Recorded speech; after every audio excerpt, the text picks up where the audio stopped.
Let's carry on. You concentrated? It says, Concentrated today? So, we'll talk about halacha in just a moment. So,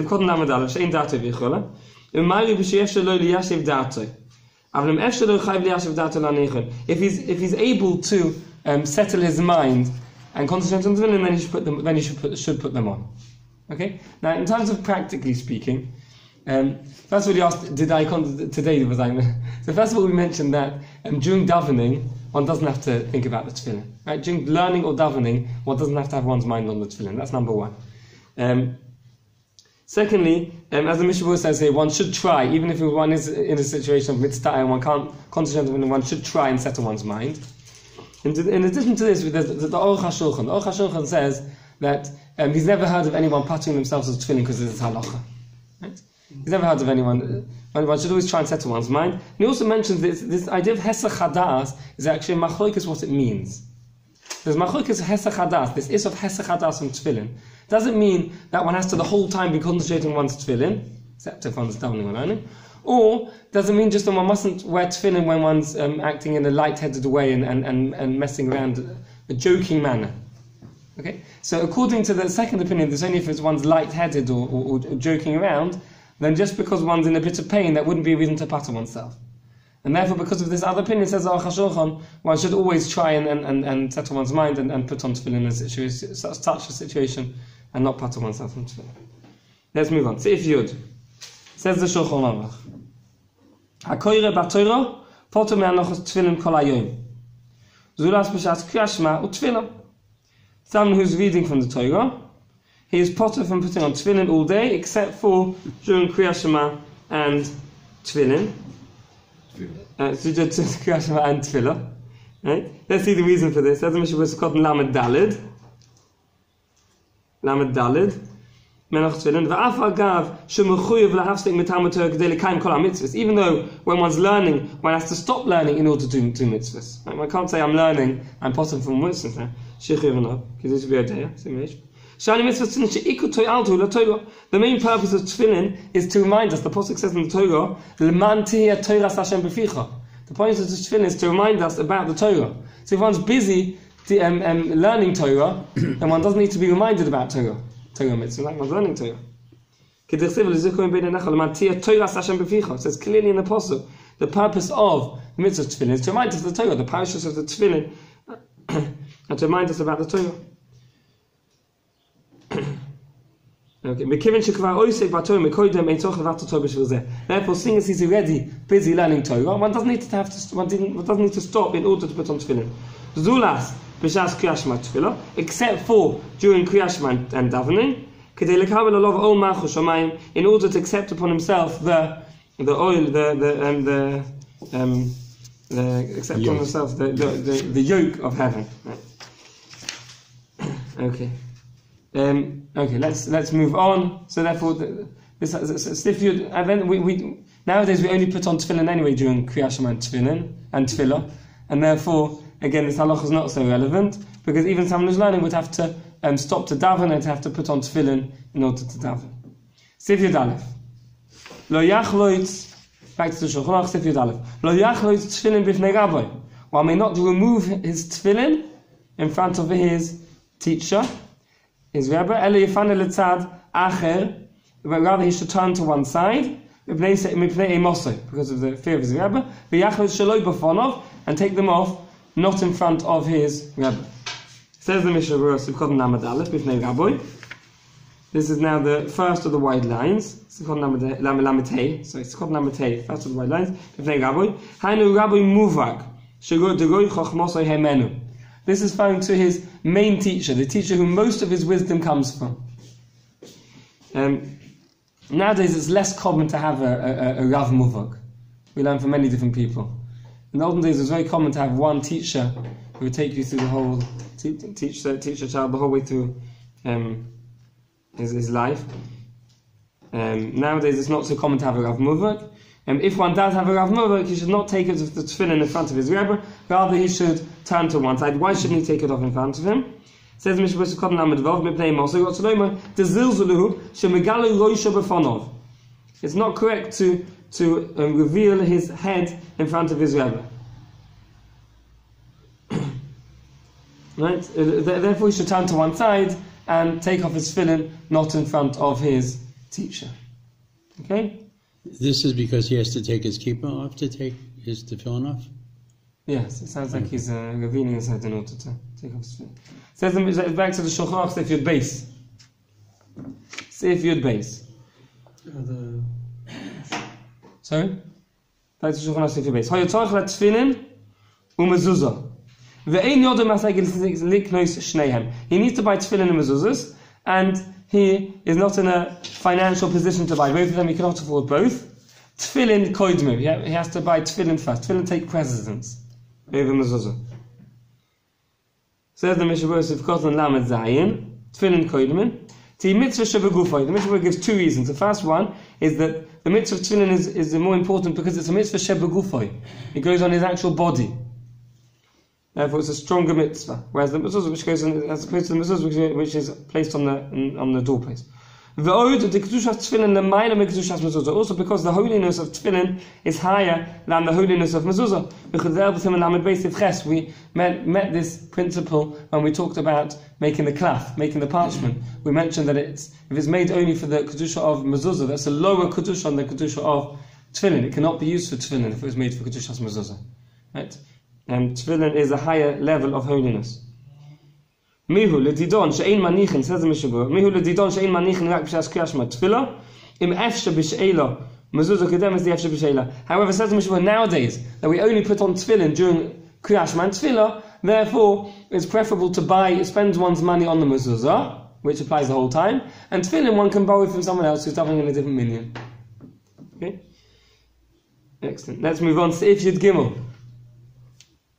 Seif Yud Gimel, menuda u'metzoira asurim laniach tefillin. A menuda, someone who's been placed in chayim. Right, I'm trying to think of an English word. That's not a very good English word. Chayim. Exiled. Exiled. No, exiled. I think exile's not a good word. No, that's godless. That's good enough from the excommunication, maybe. No, it's not. No, excommunication, I think, is permanent. It's a temporary. Menuda is when someone's done something like not well. Let's say he refuses to go to Beis Din. Beis Din call him to come. He refuses to go. Then Beis Din will put him in nidui. And there are various different halachas about nidui, about people keeping away from him and not being sad for him to minyan. Shunning. It's shunning. Yes, that's a good word. Shunning. Right. So someone who's at menuda, or he's a metzoira, he has sogas. Asurim lo niach tefillin. They're not allowed to put on tefillin. The MISHNA Berura says that the MISHNA Berura is called Lamed Ches. Ayin b'lechem chametu to b'shach v'yadei b'shar ha'chonim to poskim lehefach. They argue on the machaba. They disagree and they hold that he should put on tefillin. Chosav ha'prim megodim z'yaniche b'loi bracha. The prim megodim says without a bracha. Avol mebir ha'gor mashma lichoyt tzrich levarach gamkein. The Vilna Gaon says one should put it on with a bracha. So we see here that Achronim do not agree with the opinion of the Shulchan Aruch, and one should put on tefillin in such a situation. And this says to go even with a bracha. So preferably one should avoid entering these situations. His translation is a banned person. Banned, yes. okay. Banned, okay, banned. Shand, I like the word shand. It's good to find as well. Simon Lamates. Okay. We're making progress today, as I mentioned. Excellent. Simon Lamates. Mi hei makshem lichtov tefillin v'liknos mehem. Who is a kosher to write tefillin, and who can one buy tefillin from? Uvayu tefillin. There are 10 tefillin. Says the Shulchan Aruch, Sif Aleph. Tefillin shekos von eved, a slave, or isha, or a woman, or a cotton, or a minor, a child. Afilu yigin lechinuch, even if he's reached the age of chinuch, or a kuti, or a goy, or even a kuti, which was the kutim were megayer, but they still served the avodah zarah. Or mumel avodas kocham, agululim, or he's a mumma. We're going to talk in detail in a minute. What's the definition of a mumma? Right, he's a Jew who's not properly keeping the Torah. We'll define in a minute exactly what that means. Oy moser la'anosim. He hands over Jewish money to anosim, to people who steal the money. Psulim, they're all possible to write tefillin. Why? Mishum tichsiv ukshartom uchsavtom. It says in two psukim, one after the other, ukshartom. One ties the tefillin onto one's arm. Uchsavtom, and then it says the pasuk about writing tefillin. These are adjacent psukim, and we have a klal called hekesh. When we have adjacent words or adjacent psukim, we can learn from one to the other. Kol she'eino b'kshiro, or eino ma'amin ba, eino b'ksiva. Anyone who's not included in the mitzvah of tying the tefillin on one's arm, either because he's excluded from the mitzvah or because he's excluded himself from the mitzvah, he himself has not been carrying the mitzvah, he cannot do the mitzvah of writing the tefillin. So therefore, an eved, an isha, a cotton who are not included in the mitzvah of putting on tefillin, they're not supposed to put on the mitzvah of tefillin is not on them. They may not write tefillin, and these other people in the mumma and the mosa who are not being, they're supposed to put on tefillin, but they're not. They also cannot do the mitzvah of writing tefillin or selling it. Either writing or selling. Well, if they were to buy, if you know for a fact that it was written by a kosher sofer and they're just passing it on, they're just the middleman, it'll be okay. But one have to, if they're selling, one have to know where they got it from. So any of these people can be a salesperson of it? It's just the middleman would be okay. Yeah, they may not write the tefillin. They may not write the tefillin. If they're middleman, one would have to know where they got it from. The other question that you raise is if they don't bind it on their arm. Mm-hmm. So what if they bind it on their arm but not on their rosh, on their head? No, I didn't mean dafka on the arm. They're both in the same posuk. Okay. It's both in the same posuk. Okay. They wouldn't if they were doing one and not the other would also be problematic. Thank you. Yeah. So that wasn't clear. Okay, let's just define them. Many of them are clear. There's two that we have to define: cotton and mumo. We have to define what they are. Let's have a look at the MISHNA Berura of cotton gimel. This is the beginning of the MISHNA Berura, right? The second line of the MISHNA Berura here. Right, second line of this simon of the MISHNA Berura. This is cotton gimel. Oh, cotton. Seeing as we're learning this from a pasuk, this is a de'oraisa that he has to be a godoy. We need him to be really a godoy. Dahainu, shehevi beis sa'aris, achar shehu ben yud gimel shana. He has to have 2 hairs after 13 years. Let's explain this clearly. Okay? Nowadays, we say someone when he reaches the age of 13, he's bar mitzvah. We treat him as a godol. This is not correct, strictly speaking. A godol is not someone who's 13. Midoraisa, a godol is someone who passes the age of 13, and after the age of 13, he has 2 saros, 2 hairs on his lower part, on his private part, his 2 hairs there. Okay? Until he has 2 hairs, even if he's reached the age of 13, he's not a godol. Okay? And now, there is something called chazaka derova. Chazaka derova means when one reaches the age of 13, we assume that he has produced 2 hairs. We assume it.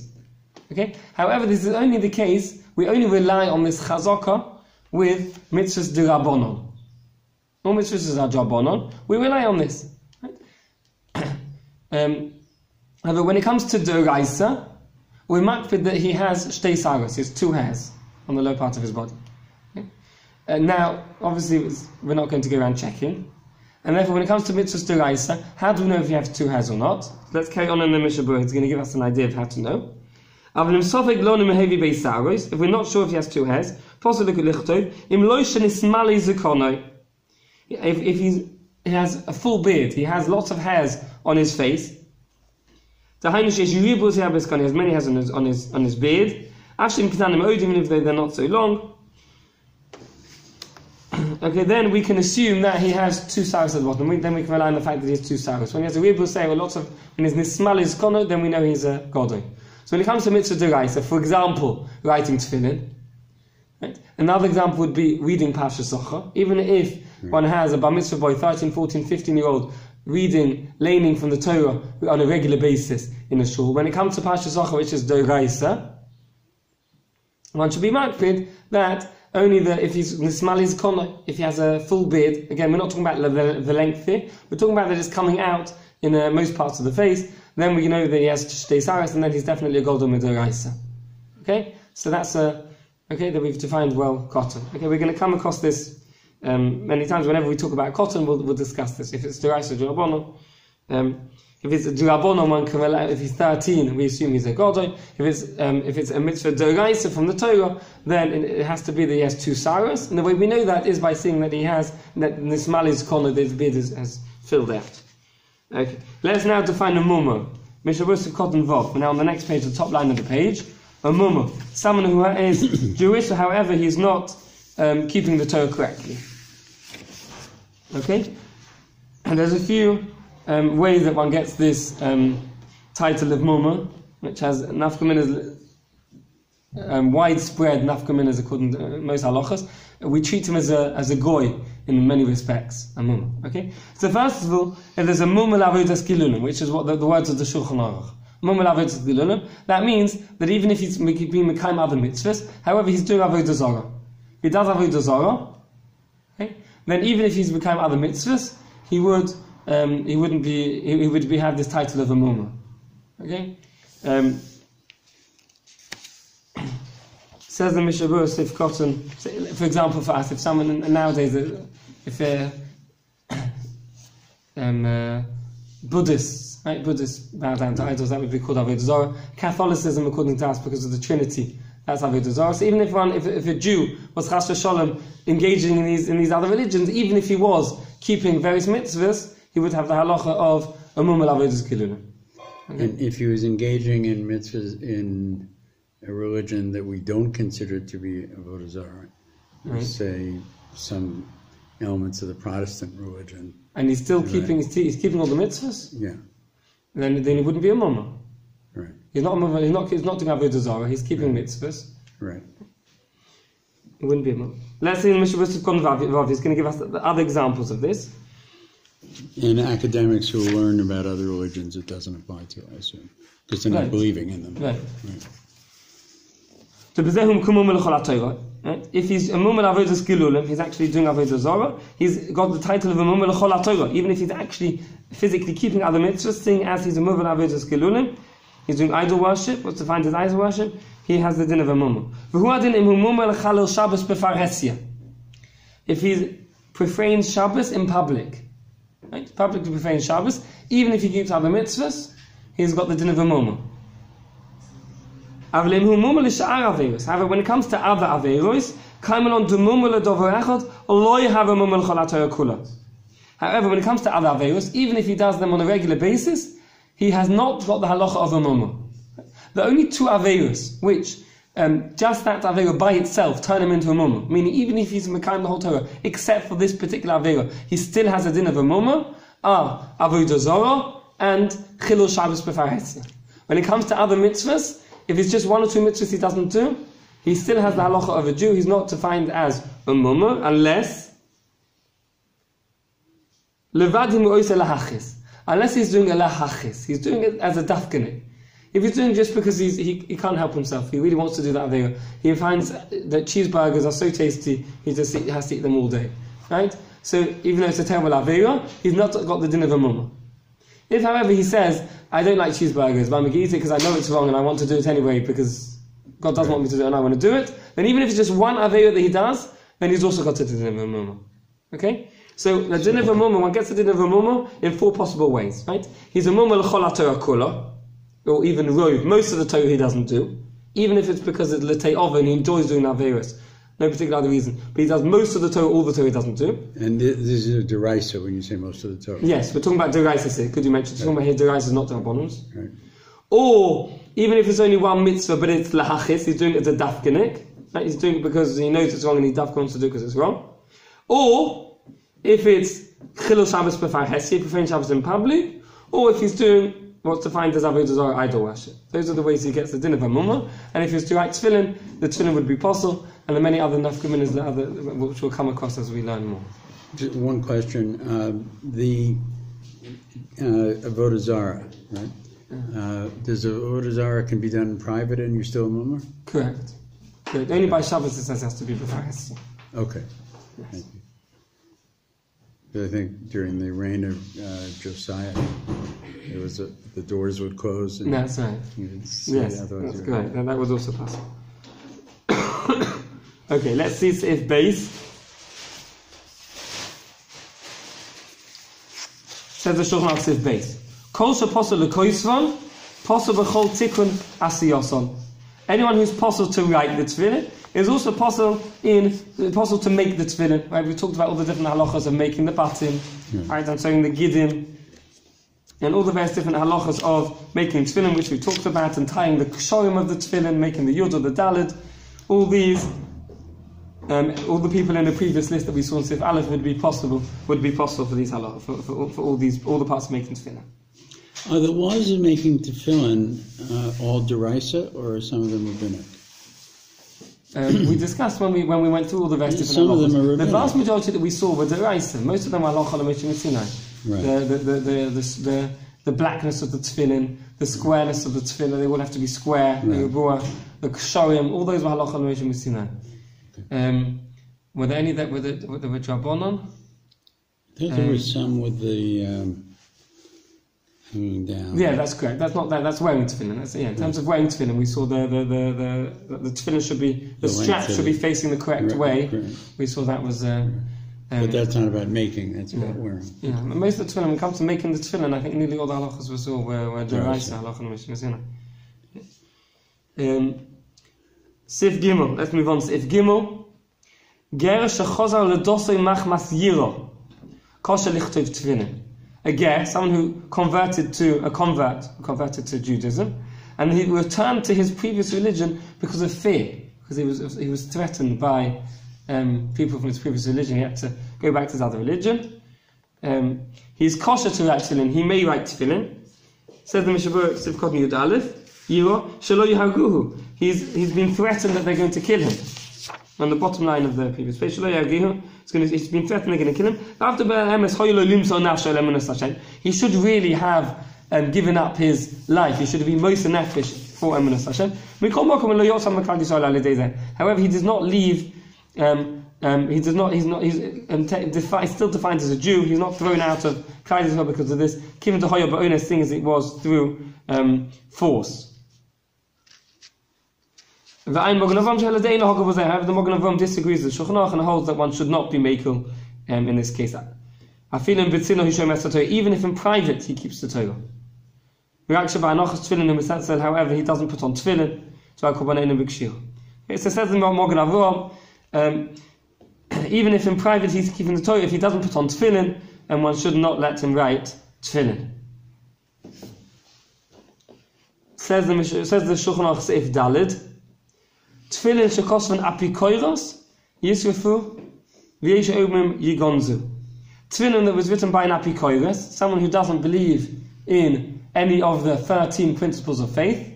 Right? He doesn't believe in one God, or he doesn't believe in the Tchias HaMeisim, any of the other Schava Oynish. He doesn't believe that HaKadosh Baruch Hu watches our deeds and judges us accordingly and punishes or rewards. He doesn't believe the Torah we have is Min Shammai. Every letter of the Torah, every word of the Torah is from Shammai, is the Torah that Moshe gave us.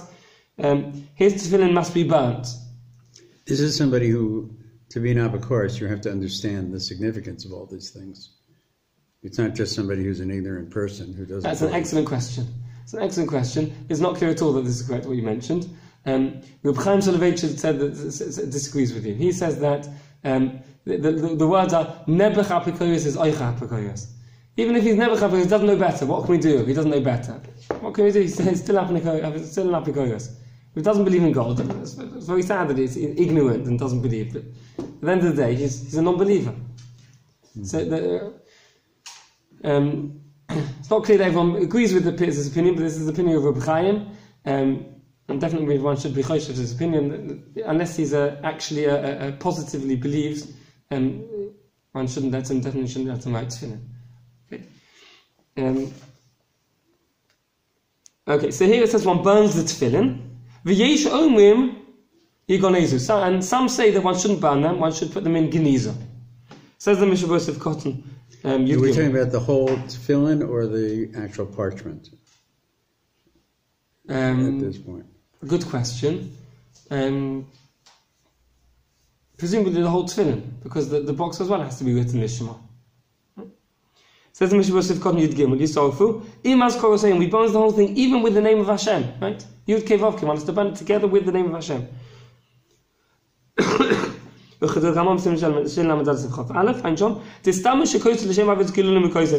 he's a non-believer, we're assuming he's writing it for some other reason. He's not writing it for the mitzvah of Teffillen, because the Kodesh Baruch Hu, Hashem commands us to write Teffillen. He's not a believer, he wrote it for some other reason, for Avodah Zarah, and therefore one has to burn it. It says no Kedusha. Says MISHNA Berura, the second opinion says no, one should put them in Geniza, one shouldn't burn them. Because generally an apikos doesn't put on Teffillen himself. Therefore presumably he wrote it in order to sell it to a Jew. Therefore it's unclear why he wrote it. How do we pass? In the Shulchan Aruch there's an important cloud. The Shulchan Aruch wrote the first opinion stam. He just wrote it as a plain halacha, and the second opinion he wrote as a yesh omrim, some say. Now we have a rule that whenever the Shulchan Aruch writes as a stam the yesh omrim, the halacha is like the stam. He means to paskin like the opinion which he wrote stam without any introduction in regards to yesh omrim. Right? So therefore the Shulchan Aruch holds one should burn them. And this is also the opinion of the Taz, the Prisha, and the Gra, that one should burn the Teffillen. Let's just one last halacha, because it's just continuing this halacha of the apikoros. Sifhei nimtzu biyad apikoros ve'ein yodo mikosvam yigonezu. If they're found in the hand of an apikoros and we don't know who wrote it, in this case, which one shouldn't burn them, one should put them in Geniza. Says the MISHNA Berura contest. Vov misofik shemoneh-esrei. In the case where we found them in his property, but we don't know if he wrote it or not, it's a sofik. We can't burn it, because to burn something which is something in the name of Hashem which was written in Kedusha, and it may have been written in Kedusha, is an issa. It's an issa d'oraisa. To burn Teffillen Sefer Torah is an issa d'oraisa. Therefore, we're unclear if it was written by a Jew or written by him, because one may not burn them, and one would have to put them in Geniza. So one only burns them if one knows for sure it's written by the apikoros. We'll continue on.